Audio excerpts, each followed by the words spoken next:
The title is Bitcoin is for Everyone. And this is the greatest Bitcoin explanation of all time. If you have a friend who doesn't quite understand Bitcoin, send them this. They will thank you. I was asked to talk about how Bitcoin's going to impact corporations and individuals, and I get asked a lot about how do governments perceive Bitcoin, and I spent a lot of my time dealing with corporations, talking to executives, talking to institutional investors, talking to politicians, reading thousands and thousands of pages of government filings. I'm the kind of guy that I will listen to every minute of congressional testimony just so I know what each of the 40 congressmen said or thought.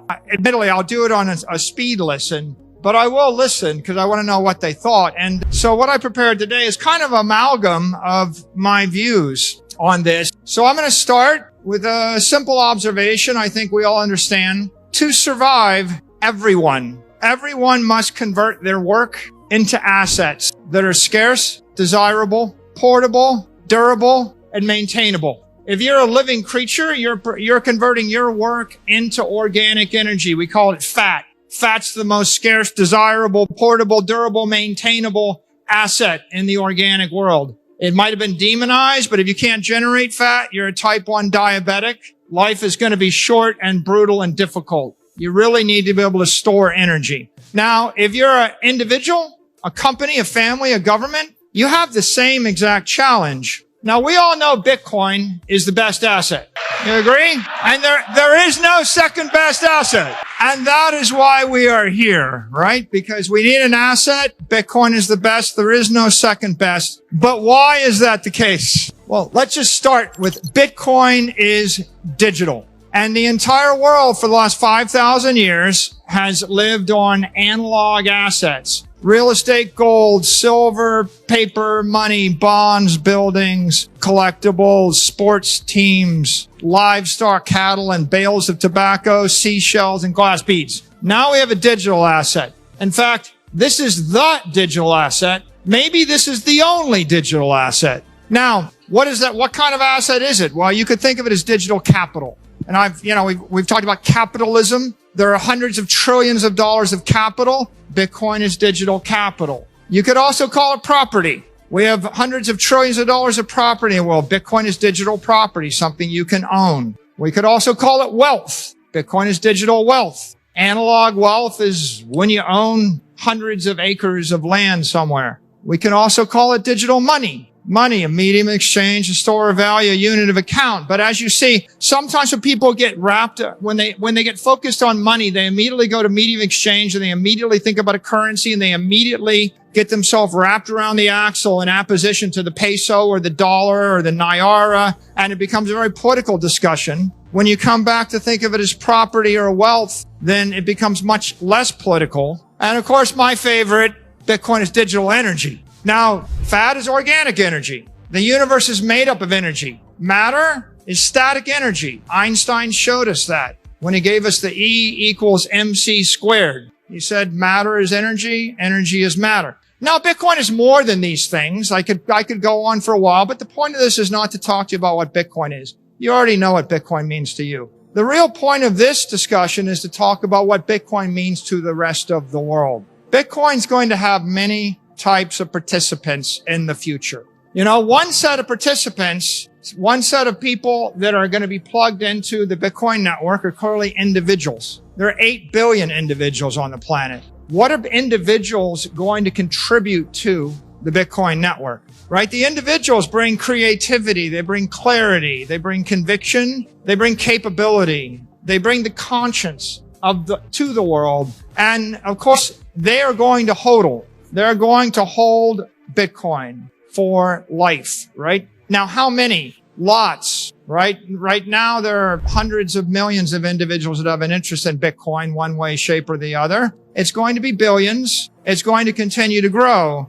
And a lot of times, a lot of our education is really focused on the individual. But I think that we can't stop with the individual because these individuals form groups, families, corporations, governments. They perform nonprofits. They form clubs, churches. There are a lot of ways that individual individual creativity and aspiration manifest itself. And of course, one of my favorites is families. There's a billion families, about a billion families. And why do families matter? They're the future of humanity. That's why they matter, right? Families bring the compassion, they bring the community, they bring continuity, they bring joy, they bring hope. And a family is just a much more powerful unit than just an individual. Families will HODL. And we're starting to think about families now and how they join the network. But there's a third organization, third type of group, an investment company. This is a set of organizations have not been involved in Bitcoin much for the first 15 years of its existence. But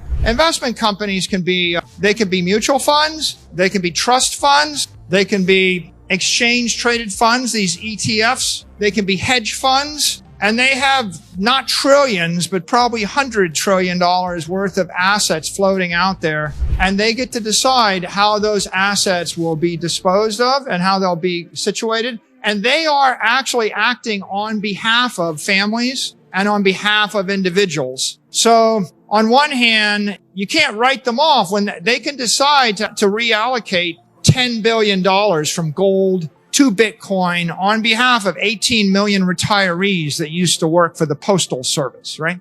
And when they make that decision, they're making that decision that impacts families and impacts individuals, but they're also making the decision as a fiduciary. And the last 36 days have been an illustration of how important these kind of companies are, because every day in the market, they're buying hundreds of millions of dollars of Bitcoin. They're trading it and they're building up billion-dollar positions. This has just started. We're 36 days into a massive adoption of just these exchange-traded funds, but it's going to just keep going. And they're going to ripple all through the world, through all sorts of economies, and they will have a profound impact. And in my opinion, a profound impact for good. It used to be, if you go back to 2018 in the Bitcoin community, if you said Larry Fink, they would say, oh, Larry Fink doesn't like us. And in the year 2024, Larry Fink goes on television and speaks to leaders in the world and says Bitcoin is a store of value. It protects the sovereignty of the individual. It allows you to achieve your hopes. It is hope. Larry Fink has said Bitcoin is hope. Now, what does that say to me? It says we don't have enemies. What we have are people that need Bitcoin that don't yet know why they should be our friend. When someone goes on television and they're asked, what do you think about Bitcoin? And they get poked and they're a little bit irritated. They got to ask the question. They're not an enemy of Bitcoin. They're just not prepared for the question. And in fact, over time, the journalist will do the poking because they know the most important thing in the world today is Bitcoin. And you're going to have a group of people that understand it, that will say it's the future. And you'll have a group of people that don't understand it and they will not have embraced it. But at the end of the day, with time, with education, we're going to see more and more people join the network and they're going to participate. Now, those investment companies aren't the only type of companies. There are operating companies. And by the way, how many? If you do a quick Google search, 333 million is the count on Google of companies in the world. Think about that for a second. 333 million. There's a lot of companies and all of these individuals and all of these families, they all act through corporate entities. Oftentimes you'll see a group of 5 or 6 or 10 or 50 or 500 or 5,000 or 50,000. Now, how important are companies? Well, they provide all the products, all the services. They develop technology. Not many people in the room can create their own iPhone. Not many people in the room want to manufacture and ship all their food or grow their own fruit in the winter. These companies are critical to our quality of life. We know that from Austrian economics. But if you're wondering, how long have we had specialization of labor? 1 million years ago, they dug up stone axe factories. And it indicates that 1 million years ago, before we had writing, before there was recorded history, there was a company manufacturing stone axes, which meant that there was a specialized economy with corporations. But there were people growing food, there were people hunting, there were people fighting, there were probably people collecting the taxes to pay for the stone axes, for the people fighting. It's all happened before. And today, companies like Apple, and Google and Microsoft perform pretty systemically important roles, as does the airline that flew you here, as does the contractor that built the stadium or built the bridges or the tunnels or the airports you landed on. These are important. What are they going to bring to Bitcoin? Well, they're going to bring new services like Cash App as a service. They're going to bring new products. They're going to bring in your signing devices. They're going to bring you full nodes or integrated nodes or the like. They're going to bring new technology. One day, I believe Apple, Microsoft, Google, they will all integrate Bitcoin and layer 2 protocols like Lightning into their phones, into their computers, into their web services, into their cloud services. They're going to bring cool applications. You know, every single Bitcoin wallet, Lightning wallet is a cool application. They were all made by a corporation. They're going to provide support and maybe importantly, they provide credibility, right? Companies have credibility with the people. When a large corporation offers something to 1 billion people over the weekend, you get 437 million downloads, right? An individual can't get 437 million people to do anything over the weekend. When a company has a problem, they pick up the phone, they call the White House, or they call a senator, or they call a congressman, or they go to court and they sue. Companies actually can avail themselves of the legal system, the political system, the executive branch. You know, sometimes they're in controversies, but companies have credibility, and that credibility will defend the network. It will spread the network. It will enhance the network. It will actually embrace or enhance and support the lives of every individual and every family. We need them, right? Companies are not, you know, the evil empire creature that's against you. Companies are just made up of people, and the person running the company either understands Bitcoin or they don't. And if they don't, then they're just a supporter waiting to be recruited, or there'll be someone that understands it, you know, and they own it personally, and they're waiting for the political environment in their company to change so that they can buy it corporately. You know, Tim Cook has admitted to owning Bitcoin, right?